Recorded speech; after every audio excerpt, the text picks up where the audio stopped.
Could make the pillow like this, and then we'll sew the seams. Scraps of fabric, ribbon, and thread cover the tables. At 16.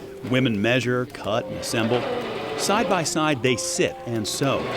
They don't all speak the same language, but they teach each other. We'll cut the threads off later. They make pillowcases, a purse, something to wear, something for the home. Look, it turned out great. Piece by piece, scraps of fabric transformed. That's kind of how Sheryl Rajbhandari began, little by little, 9 years ago. It all started when she read an email meant for her husband, Amsu. A family needed help. He's from Nepal, and it said we need an interpreter. We have refugees from Nepal. And when I saw that, I called. There was a family living in a hotel near the airport. I had Amsu go and bring them to our home.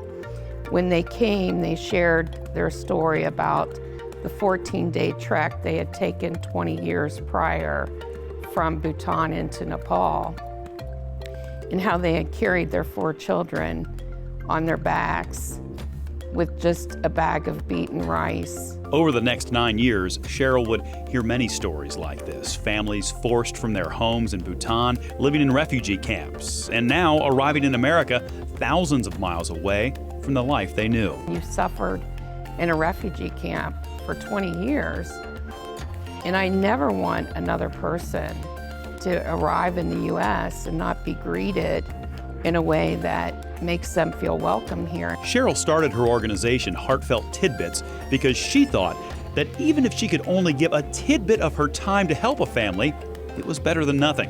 What she ended up giving is everything. Funding her nonprofit with her own money, driving families to their new jobs and schools, organizing her neighbors to volunteer and donate little by little, a bit at a time.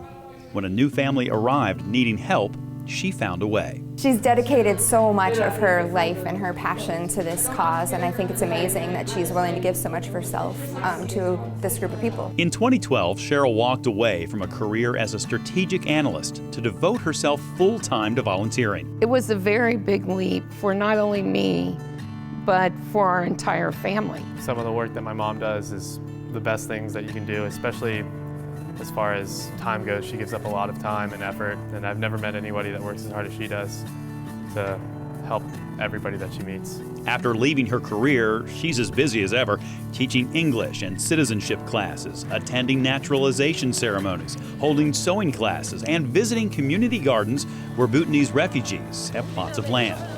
For Sheryl, her husband, and children, it's truly a family business. It's really helped me see what the world is like, and it's shown me beyond just our small little community, and it's really inspired me every day.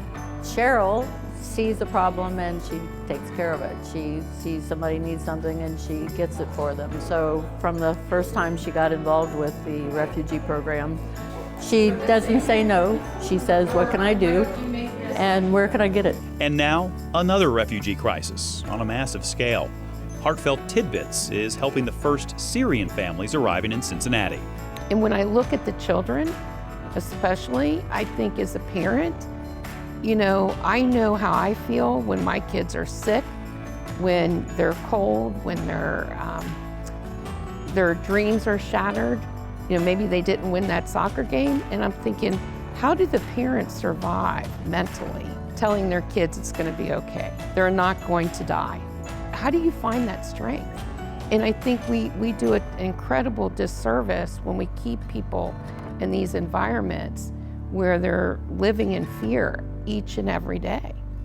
Sheryl Rajbhandari, a mother opening her home and her heart, never turning her back on families in need.